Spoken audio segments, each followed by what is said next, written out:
What's up, Airsofters? Rick from Reaper 6 Airsoft here. Yes, the guy with the cringiest call sign in Airsoft. Yes, I have a cringe call sign, and I'm okay with it because I've had it since 2008, and it's too late to change it now. But here I am with another Airsoft video. Today, I'm going to be talking about the gear that I've been using through all of 2023. Stay tuned to see exactly what I've been using and what you've been seeing.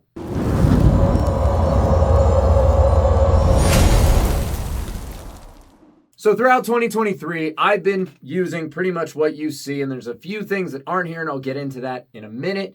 If you've seen me at any of the games I've been to all over the East Coast this year, you've probably seen this vest and this belt rig, and I've had a lot of questions about exactly what I wear and what I would recommend, so I figured I'd go ahead and jump into all that today. So the first thing I'm going to talk about is my vest, my Agilite K19 in multicam. Now, this vest I actually bought because I thought it looked cool. Because what is the number one thing that we want in Airsoft? To look cool, right? Nope, I don't want to hear anybody say anything else. We do this to look cool first and foremost. If you're saying it, we do it for any other reason, you're full of shit. I bought this because it looks cool first and foremost, and I was actually really impressed with it. I'm also going to tell you guys, I am not affiliated in any way, shape, or form with Agilite. I just like this vest and their equipment overall. This vest isn't decked out in Agilite attachments or other gear. It's just the base vest, and then I have other stuff outside of that. Agilite does make really good equipment. I just haven't bought it because what I have here works. So I'm going to start with what you guys see here on the front. There's no plates in this right now because there's no reason for there to be. I don't feel like wearing fake plates. I mean, some can. If you want to BB LARP that way, knock yourself out. I just don't want to, because I've worn real plates, and why would you do that? But hey, to each their own, that's all right. So first thing you're going to see is this placard here. This placard up here on the front, I actually bought on Amazon of all places. And it's lasted me for about 2 years. As you can see, it holds 3 magazines here up front, and it has this really cool zipper admin pouch in here. And this is really good. What I use this for is actually in these longer form Milsim games, I have to charge my phone. And so I keep this battery bank in here, and I have to keep a phone charged. 1, because you need pictures for the gram. And 2, because if you're in leadership roles, which I usually am, and you guys who have played with me know that I enjoy them, I'm usually running ATAC or Dragon Force, so I need that. Plus, it's always a good idea to have your phone on you if there's a real world emergency. You never know. You'll also notice that there are 2 pistol magazine pouches right here. Now, the only thing I could say negative about this is that these elastic straps, these pieces tend to come off easily. Came off entirely on this side where I have my multi-tool, but that's okay. So it's still pretty tight in here. So I keep a multi-tool in here. You never know when you're going to need that. It's good to have on you. And then over here in this pistol mag pouch, I don't actually ever carry pistol magazines in here because I have that on my belt. So what I'll do is I'll put a tag-in grenade, or I put Enola Gay smoke grenades or anything of that nature in there. Final thing on the front you're really going to notice, well, maybe not the final thing, my dangler pouch. This came with it. This is where I keep my tourniquets. And you see I have 2 of them with the Reaper 6 branding. Yes, I went that far. Yeah, I did it, and it's cringe, and that's okay. And I'll do it again. Sometimes I'll put a dead rag in here. I don't actually have one on here right now. I actually lost it in Benghazi. I also have a pretty beat up placard here on the front, or a panel here, a call sign panel. This is SOP for my team, the Dogs of War. This thing's actually pretty shredded, and actually looks like it took a BB shot right there on the stars in the American flag. It's got a nice indent there. But that's okay, it is what it is. So then, moving on to the side. But wait, before we do, hey, I hope you guys are enjoying the video. I want to take a minute right here in the middle to thank my sponsors and companies I'm affiliated with. First and foremost, I want to thank Blue Mag Airsoft. You guys make the best BBs out there. If you guys want 10% off your order on BlueMagAirsoft.com, use the code REAPER6Partners. Get 10% off your order. Next up, Enola Gay smoke grenades. You know you like smoke grenades. We all do. They're super cool, and they make great concealment for Airsoft. Not cover, concealment. Big difference. If you want 10% off your order from Enola Gay, use the code AFREAPER10. and I have a link to their website in the description below. And finally, I am an evic.com affiliate. No, I don't have a cool discount code for them, but that's okay. Do me a favor, click the link in the description before you buy something, and it helps the channel. It's free, just do it. Oh, and one more thing. Agilite is giving away a Multicam Tropic K0 plate carrier.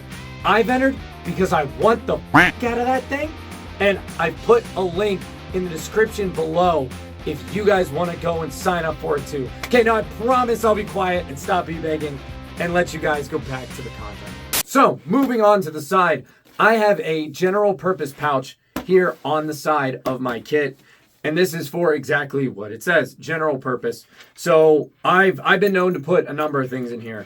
I'll put batteries, dead rags, snacks, anything. It's not the biggest thing in the world, but it has enough room in here and it gets the job done.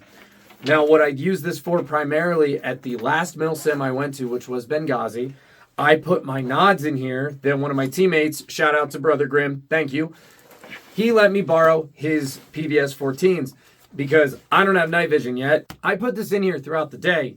Now I know a lot of airsofters tend to put their nods back in or in a pack, leave it in the rear. That's fine if that's what you want to do. Nothing wrong with that. Me personally, due to my time in the military, I've done 10 years, no, 11, almost 12 years in the Army National Guard, in the infantry. I was always taught, keep your nods on you. So I can't break that habit, and I see no reason to. So I dummy cord it with a Grimlock 550 cord, and I put it on here, and then it'll hook into one of the side molly areas or wherever I can get it onto. That way I always know where it is, and before a movement, I'll grab it and make sure it's still there. So you'll also notice on the front, and this ties into the back, I have two PTTs, two Code Red hand mics here. And I run two because, as I said, I like leadership roles. And the best way that I found to do that is to communicate very clearly with both the higher command and then my squad and my people that I'm directly responsible for. Best way to do that, 2 radios. Super clean. If you want a video on exactly how I do that and how I communicate in airsoft leadership in general, please let me know and I'll be happy to do one for you. Moving into the back, I have a knockoff flat pack. I'm going to upgrade to either the Agilite backpack. I don't remember exactly what it's called, but I'm going to link it in the description. And I'm going to put the name up here somewhere abouts once I Google it, because I don't remember exactly what it's called. This is a knockoff flat pack, and it does exactly what I need it to do right now. I have a glow-in-the-dark alphanumeric call sign patch on the back. It's my team's SOP. So if you ever see DOW followed by a number, that's my team, the Dogs of War. Plenty of room back here. I'll put in, I've been known to put an MRE, snacks, water, anything, batteries. This carried just about everything for me at Benghazi. So I also have, this is a USGI issue radio pouch. I don't have my radios here with me right now. They're actually upstairs because I use them in my daily life. When my son goes over to his friend's house, I use the Baofeng radios for that so I can keep in contact with him. The interesting thing about this, obviously, this is where it'll tie in. I have the Kenwood 2-pin plugs in. And then it's really hard to see, but I actually have very long whip antennas woven into the back of the molly behind the flat pack. It actually helps add some rigidity to the back of the plate carrier. And I've noticed I get better range with these, or at least clearer transmissions. I've never had an issue with communications with these bigger antennas. I know it gets less effective. I'm not a commo person, but I know it gets less effective when you fold them.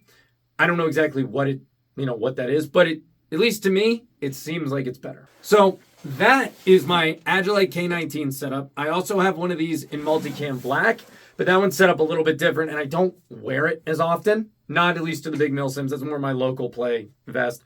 If you want to see that one and any of my other vests, let me know and I'll do that. So now moving on to my belt rig setup. The base of this is a Condor Slim battle belt. This thing is actually really nice. I know a lot of people, at least in the beginning when I was playing Airsoft, Condor would get crapped on a lot. It would be called Conderp. And, at the time, it was a well-deserved name. But Condor now, at least from what I've seen, seem to have stepped their game up. On this belt setup, I'm going to start on what would be my non-dominant side, my left side. So I have a magazine pouch for a quick reload, and I use Aries 150 round magazines. These things fit into my gun flawlessly. I've never, ever had a feed problem with these. In my opinion, they feed better than the EPM ones that I've had. And I know that's a strong statement. That's just what I've experienced. This pouch I also got on Amazon. It's a knockoff. It's actually held on here with a zip tie because when I try to clip it back in together, it flops. So I zip tied it. Then I also have a USGI water bottle pouch that I use to carry an Odin speed loader. And I added this to my belt after, I want to say, it was Gun Gamers, was it Overture? Yes, it was Overture, because Gun Gamers has limited ammo, and I thought I didn't want to bring this around or bring the Odin. It would be too clunky, too cumbersome, so I brought a little plunger speed loader. Bad idea. Odins are the way to go. They're the best speed loaders in Airsoft right now. Best I've ever seen in my 15 years of playing. So now I carry it on my person, and if certain events don't allow me to reload on the field, that's fine. I won't carry it on there. But for most events, I'm carrying it. Moving back, I have the traditional dump pouch. I know, may not be so traditional anymore, but when I started playing Airsoft back in 2008, 2009, everybody and their mother had one of these, and I just got accustomed to playing with it. So it's really weird for me to not play with this thing now. I'll roll it up in the beginning of the event that I go to, and then throughout the day, toss it right out, and then it flops around, but I don't ever feel it. I know it's there, but I don't notice it unless it's full. Then moving on, general purpose Velcro pouch. Just as the name says, general purpose. Sometimes I'll throw frags in there, extra frags, extra smokes. Depends on the mission, whatever I'm doing. Then moving on, put that to the side. Safariland holster here. Got that. Man, I just got everything on Amazon. Glock Safariland holster holds my Elite Force Glock 19. I actually got this Glock 19 in an unboxing video from Full Auto Airsoft. I'm going to go ahead and link that somewhere in the description if you haven't watched it. It was one of my older videos when I was in Vermont, and this thing has been incredibly reliable. In Elite Force Glock 19, this thing just keeps on going. And then I have, a pistol magazine pouch there. And that's if I so choose to bring a second magazine. Now, one thing you guys are going to notice is missing from this video is my helmet setup. And the reason for that is because I'm planning to make a whole new video just on my helmets. I've worn different types of helmets. I've had different helmet setups. And I have my helmet set up specifically for filming Airsoft. And then there's also a component of functionality to it. Now, please let me know if you guys would want to see something like that, because I'm doing a whole new kind of video here by really diving more in depth into the gear. You guys seem to respond really well to my rucksack video, so I figure maybe this is the next step and you guys will like that. But on that note, guys, thank you so much for being here. Thank you for watching me. Thank you all of my sponsors. You guys rock. Thank you to my members. Please let me know if you guys like what I'm doing here. Like, subscribe, comment. It all helps my engagement. Thank you guys so much for being here. 3%.